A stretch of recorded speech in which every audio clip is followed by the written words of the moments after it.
Monseñor Rogelio Cabrera, presidente de la Conferencia Episcopal Mexicana. Monseñor, el 10 de julio se inició la Jornada de Oración por la Paz en México. ¿Cuál es el objetivo de esta sentida jornada que se vivirá no solamente el 10 de julio, sino, por supuesto, durante todo el mes? Los obispos de México consideramos que hay muchas salidas para resolver los conflictos cuando son muy graves, como es el caso de la violencia generalizada en México. Y nosotros tenemos una puerta de salida, la más bonita, la más importante, que es la oración, porque la oración nos permite mirar dos puntos. Primero, mirar a Dios, que es quien puede ayudarnos a resolver esta dificultad tan grave. Pero también la oración nos permite mirarnos a nosotros mismos, mover las conciencias y asumir la corresponsabilidad. Porque cuando hay un problema tendemos a buscar culpables, pero no asumimos nosotros nuestra propia responsabilidad.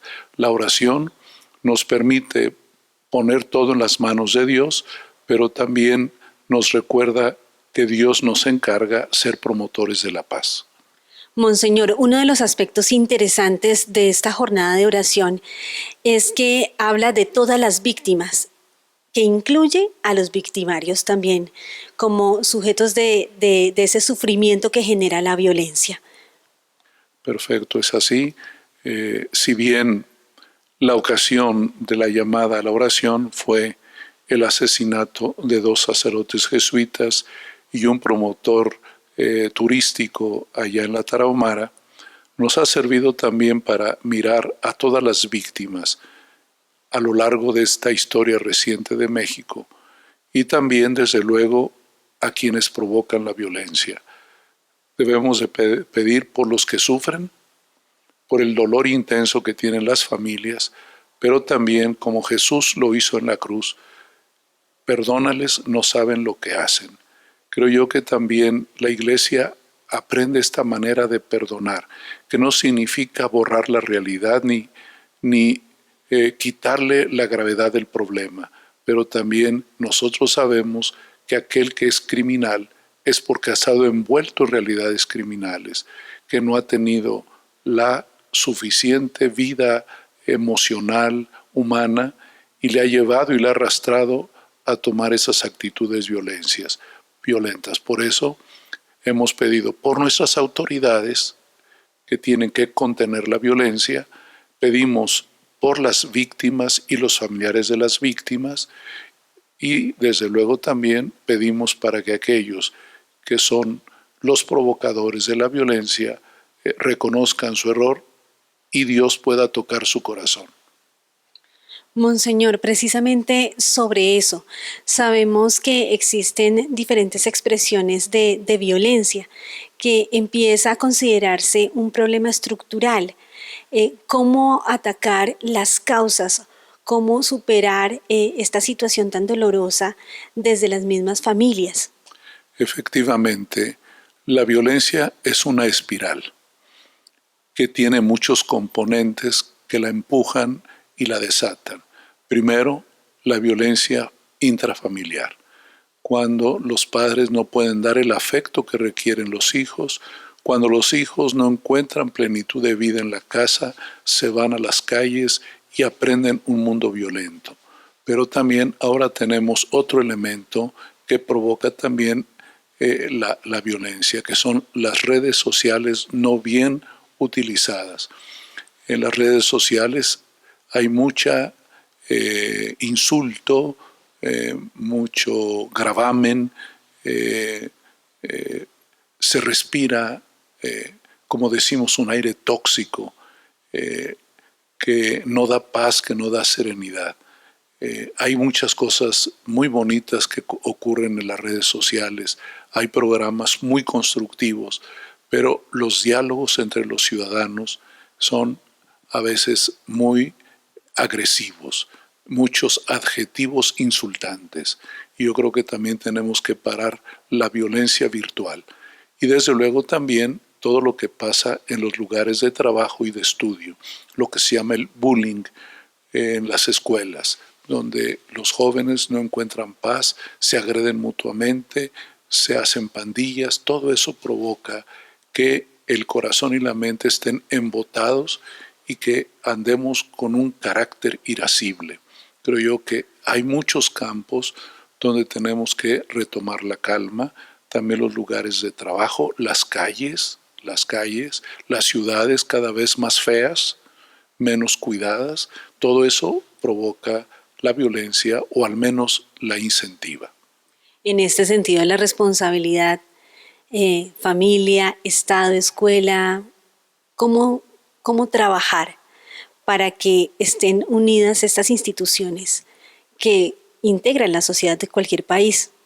Desde luego que el pacto que el Papa nos ha propuesto precisamente consiste en que debemos unirnos todas las instituciones.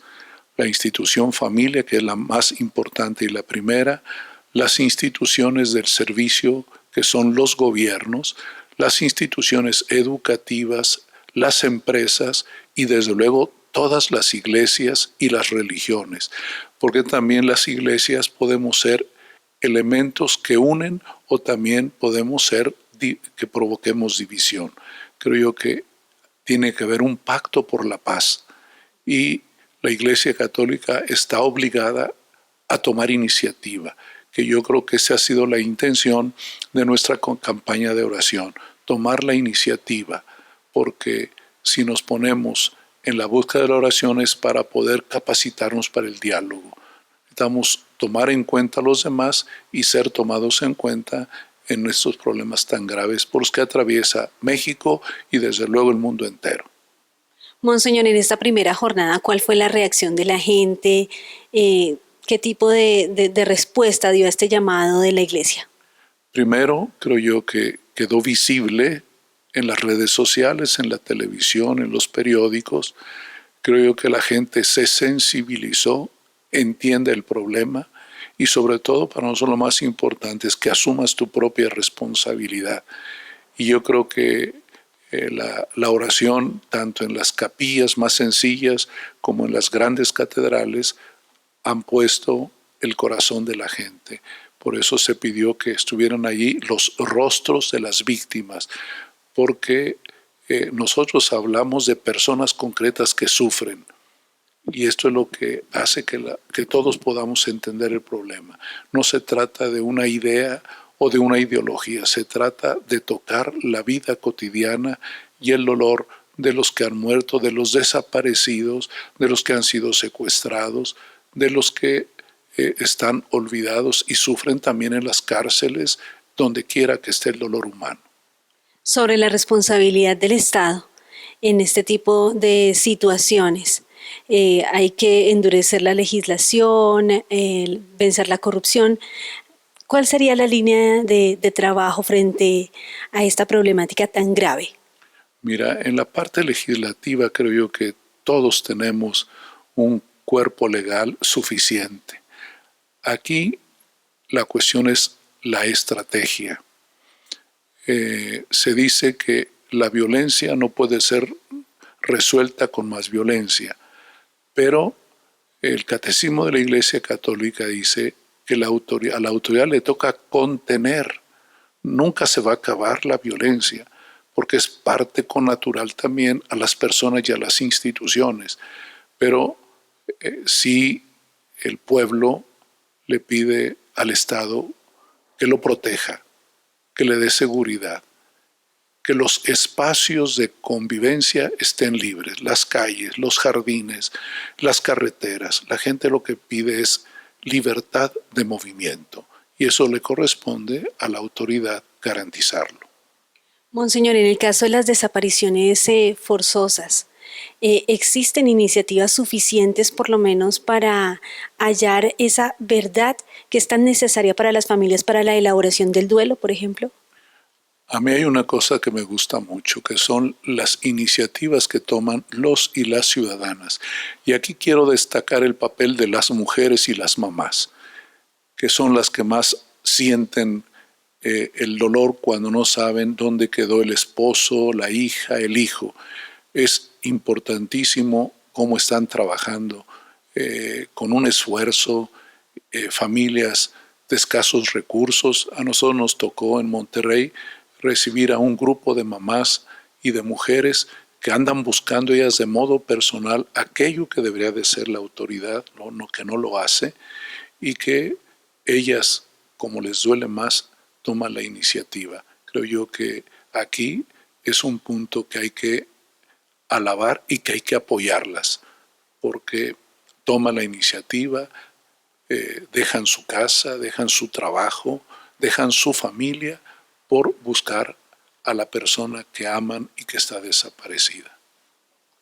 Finalmente, Monseñor, su mensaje también para quienes actúan desde la condición de los victimarios, quienes se sienten dueños de la vida de otros y que deciden mal pues por ellos mismos, ¿no? Sí, el que comete un delito, el que se une a una banda criminal, en parte es responsable, en parte también está presionado. Sabemos que la libertad a veces no es evidente, porque son forzados a veces a cometer violencia. Por eso nosotros insistimos mucho en la oración, en el cuidado mutuo, el que los papás puedan percibir cuando algo anda mal y poder ayudarlos y atenderlos. Es impresionante esta realidad, sobre todo para los jóvenes, que son fácilmente secuestrados y obligados a cometer violencia. Creo que aquí también las mujeres tienen que ser cuidadas.